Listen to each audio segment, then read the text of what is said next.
নমস্কার প্রিয় বাংলাভাষী, শুভ সরস্বতী পূজা এবং নেতাজির সুভাষচন্দ্র বসুর জন্মশতবার্ষিকীতে ওনাকে সশস্ত্র প্রণাম।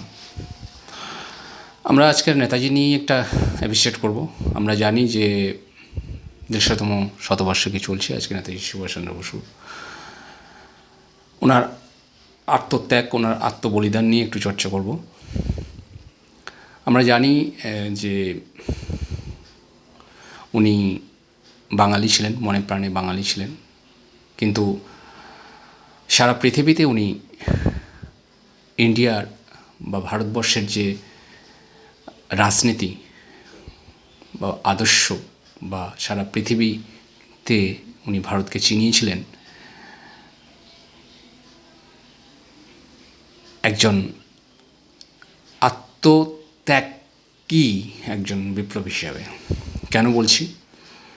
ওনার এই ত্যাগ হয়তো বা সবার মনে দাগ কাটেনি, কারণ ইচ্ছা করলে উনি ভালো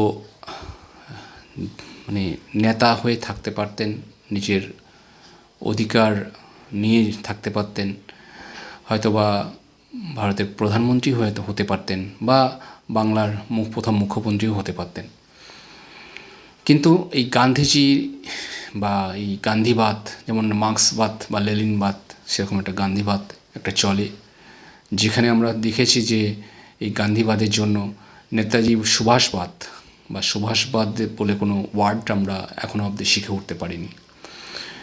কিন্তু সুভাষবাদও একটা প্রচলিত কথা আছে, থাকবে, ভারতবর্ষের প্রত্যেক মানুষের মনে থাকবে। যতই আমাদের ইতিহাস থেকে মুছে দেওয়ার চেষ্টা করে দেওয়া হোক না কেন, আমরা যতই পাঠ্য বইতে সুভাষচন্দ্র বসুকে আরও ছোট করে শিখাই না কেন, সুভাষচন্দ্র বসু কিন্তু ভারতবাসীর মনে থাকবে। আমরা দেখেছি যে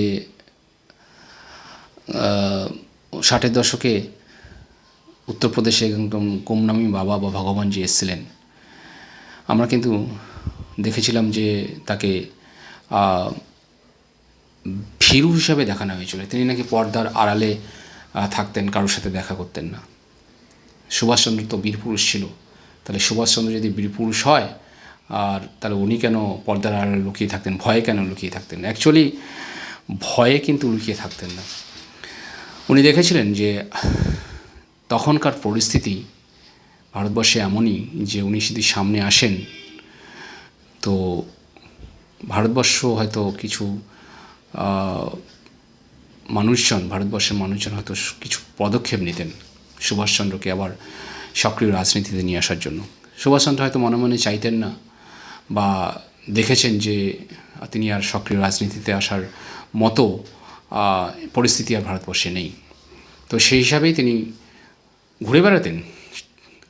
আমরা জানি যে ছদ্মবেশী ছিলেন উনি, ছদ্মবেশে কিন্তু ঘুরে বেড়াতেন, এবং লীলা রায়ের মতো ব্যক্তিত্ব ওনার সাথে যিনি কাজ করেছেন, আমরা জানি তিনি কিন্তু দেখা করতে গেছিলেন ওনার সাথে, কিন্তু দেখা হয়নি, সাক্ষাৎ হয়নি, বাট পর্দার আড়ালে থেকেও কিন্তু কথা বলেছিলেন। এবং লীলা রায় 80 পাতার একটা থিসিস পরে লিখে পাঠিয়েছিলেন, পরবর্তীতে কি হয়েছিল বাংলা এবং ভারতবর্ষের রাজনীতিতে।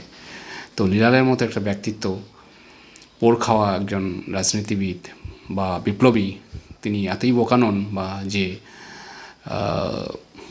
বাইরের একজন কাউকে ভগবান যারা বলে বিশ্বাস করছেন তাকে একটা 80 পাতার একটা থিসিস লিখে পাঠাবেন। তো আমি মনে করি, আমার মতো অনেকেই মনে করে, ভগবানজি কিন্তু সুভাষচন্দ্র বসু ছিলেন, গুমনামি বাবাই কিন্তু সুভাষচন্দ্র বসু ছিলেন। আমরা তাকে মর্যাদা দিইনি, আমরা কোনো কালেই তাই ওনাকে মর্যাদা দিইনি। আমরা দিয়েছি কি 1928 সালে যখন প্রথম বললো আমাদের পূর্ণ স্বাধীনতা চাই, সুভাষচন্দ্র বসুই কিন্তু গান্ধীজিকে বলেছিলেন পূর্ণ স্বাধীনতা চাই। তখন থেকে কিন্তু গান্ধীজির সাথে মতবিরোধ। গান্ধীজি বললেন না না না না, পূর্ণ স্বাধীনতা চাই না, এই একটু আধটু ক্ষমতা দিলেই আমাদের চলবে। তখন থেকে মতবিরোধ 3বার।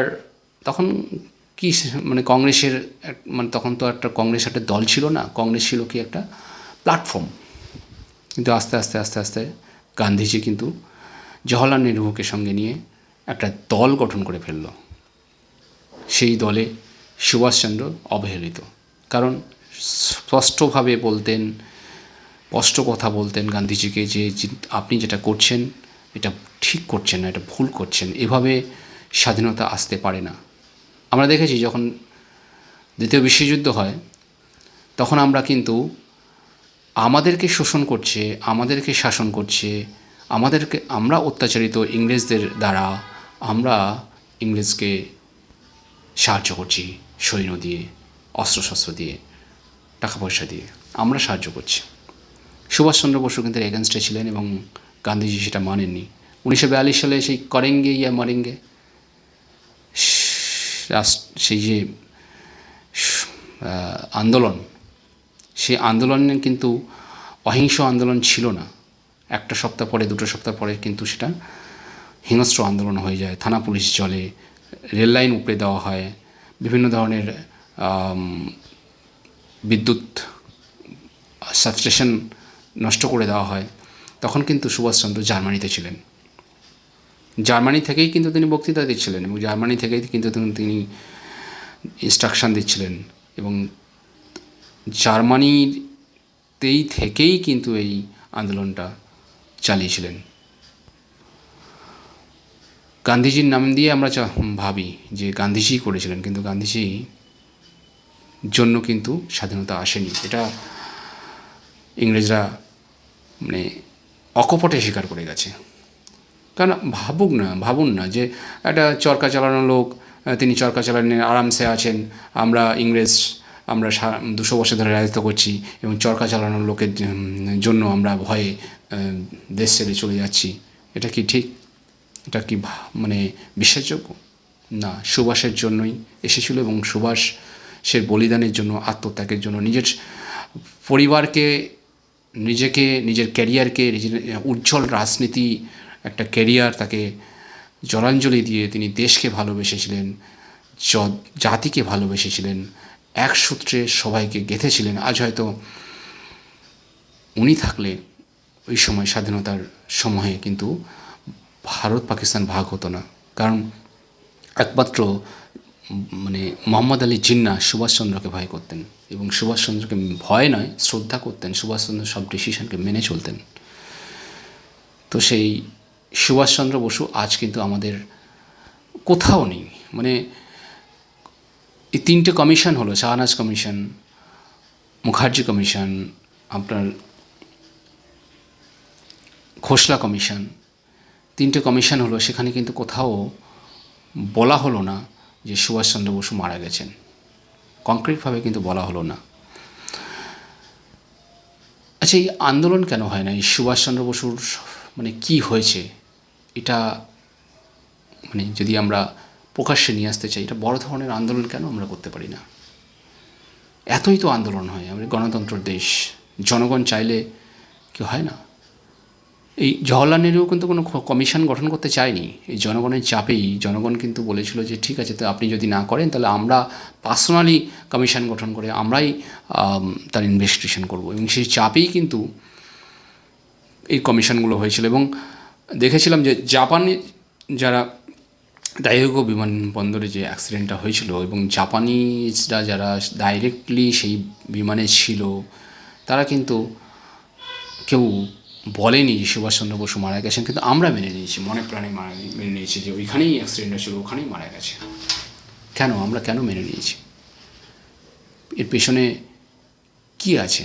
সুভাষচন্দ্র বসুকে যদি আমরা সামনে নিয়ে আসতে চাই, তার মৃত্যুর মানে এমন হলো না যে বাবা হারিয়ে গেছেন, ঠিক আছে, হারিয়ে গেছে, তো বাবার ভালো কাজগুলো নেই, কথাবার্তা হোক না কেন, বাবাকে খোঁজার কী দরকার?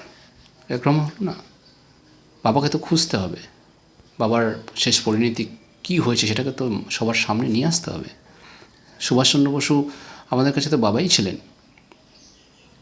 পৃথিবীর সব দেশে মানে গিয়ে জার্মানি বলুন, মানে মিত্র দেশ যত আছে, ইভেন রাশিয়াও তো পর্যন্ত গেছেন, তখন কিন্তু রাশিয়া মিত্র দেশ ছিলেন না। কারণ আমরা জার্মানি, জাপান এদের সাথেই ছিলাম। রাশিয়া, আমেরিকা, এরা কিন্তু ইংল্যান্ড এদের সাথেই ছিল। আমরা মিত্র দেশের সাথে মানে আমরা বলতে সুভাষচন্দ্র বসু কিন্তু মিত্র দেশের সাথে কিন্তু হাত মেলায়নি, হাত মেলাতে পারত, গান্ধীজির সাথেও হাত মেলাতে পারত। 3বারের রাষ্ট্রপতি হলো জওহরলাল নেহরু, তারপরে 2বার হলো সর্দার বল্লভভাই প্যাটেল। তারপরে অনিচ্ছা সত্ত্বেও কিন্তু সুভাষচন্দ্র বসুকে তখন একবারের জন্য রাষ্ট্রপতি করা হলো। এবং গান্ধীজি কি বললেন? গান্ধীজি বললেন, দেখ সুভাষ, এই জওহরলালের ভারী কোটটার কোনো অমর্যাদা করিস না। মানে জওহরলাল নেহরু লিখিতভাবে প্রধানমন্ত্রী বা রাষ্ট্রপতি, তোকে শুধু জাস্ট দায়িত্বটা দেওয়া হলো, 1 বছর পরে কেটে পড়িস, এরকম একটা ব্যাপার। তো 1 বছর পরে কিন্তু যথারীতি সেরকমই হলো। এবং সুভাষচন্দ্র বসু, না, আমাকে আরেক বছর টাইম দেওয়া হোক, আমি কাজ করছি, কাজগুলো এখনও কমপ্লিট হয়নি। তো সেখানে কিন্তু উনি রাজি হলেন না। তখন সুভাষচন্দ্র বসু কী বললেন, যে না, তাহলে ইলেকশন হোক। এই ইলেকশনে সুভাষচন্দ্র বসুর বিরুদ্ধে কিন্তু জওহরলাল নেহরু দাঁড়ায়নি, সর্দার বল্লভভাই প্যাটেল দাঁড়ায়নি, কেউ দাঁড়ায়নি। আজাদিন কী যেন ছিল, যেন মৌলানা আবুল কামাল আজাদ, কেউ দাঁড়ায়নি। সীতারামনকে তার অপোজিশন করে ক্যান্ডিডেট করে দাঁড়ালো। এবং গান্ধীজি কী বললো, যে সীতারামন হারলে আমি হারলাম, সীতারামন হারা মানে আমার হার। 14-1 15 জনের মধ্যে 14-1 সীতারামনকে হারিয়েছিল। এবং গান্ধীজি বলেছে যে সীতারামন হেরেছে মানে আমার হার। সভাপতি পদ থেকে তিনি সরে দাঁড়ালেন এবং দেখলেন যে না, উনি ইন্টারনালি যা করছে করুক, এভাবে স্বাধীনতা আসবে না এবং আমাকে বেরোতে হবে এবং বিভিন্ন দেশের সহায়তা নিতে হবে। স্বাধীন ভারতের প্রথম পতাকা কিন্তু সুভাষচন্দ্র বসুই আজাদ হিন্দ ফৌজ গঠন করেই উঠিয়েছিলেন। তিনি একটা দল করেছিলেন, ফরওয়ার্ড ব্লক। এই ফরওয়ার্ড ব্লকের আজকে কোনো নাম নিশান নেই। হ্যাঁ, সমর গুহ বলে একজন ছিলেন, যিনি ফরওয়ার্ড ব্লকেরই এমপি ছিলেন এবং তিনি খুব ফাইট করেছিলেন সুভাষচন্দ্র বসুর কী হলো কী না হলো সেটা নিয়ে, এবং ওনাকেও মন্ত্রিসভা থেকে বিতাড়িত করা হলো। ফরওয়ার্ড ব্লক কমিউনিস্টের হাত ধরল, কমিউনিস্টরাও কিন্তু পাতা দিল না, কারণ কমিউনিস্টরা কোনোদিনও আমার মনে হয় দেশপ্রেমিক ছিলেন না। ওই রাশিয়ার আদলেই চলতো, চায়নার আদলেই চলতো। ফরওয়ার্ড ব্লকের কিন্তু আজ কোনো কিচ্ছু নেই। একটা বীর স্বাধীনতা সংগ্রামী সুভাষচন্দ্র বসুর দ্বারা গঠিত একটা দল, সেই দলের কোনো কিচ্ছু নেই। কেন নেই? আমরা কেন এটা নিয়ে কোনো আন্দোলন করি না? এত বড় একটা দেশ, আমাদের স্বাধীনতা যিনি এনে দিলেন, তার কি হলো সেটা নিয়ে কেন আমরা কিছু বলি না? কার এত বড়, মানে এখনকার সরকারও কিন্তু তাই। কার কী উদ্দেশ্য যে সুভাষচন্দ্র বসুর মৃত্যুর খবর বা কি হয়েছিল শেষ পরিণতি, বা এই গুমনামী বাবা কে, বা এই ভগবানজি কে ছিলেন, তিনি কেন এসেছিলেন? আমরা মানে ডকুমেন্টারিতে জানি যে উনি ফিরে এসেছিলেন এবং এসে দেখলেন যে না, আর নিজেকে আত্মপ্রকাশ করা যাবে না, তাই পর্দার আড়ালে থাকতেন। এটা ভয়ে নয়, এটাও আত্মত্যাগের জন্য থাকতেন। তো এত বড় একটা মানে আত্মবলিদান, নিজের কেরিয়ারকে, নিজের পরিবারকে মানে স্বেচ্ছায় আত্মত্যাগ করেন ভারতকে স্বাধীনতায় এনে দিয়েছিলেন, সেই নেতাজিকে ধন্যবাদ, সশস্ত্র প্রণাম, নমস্কার।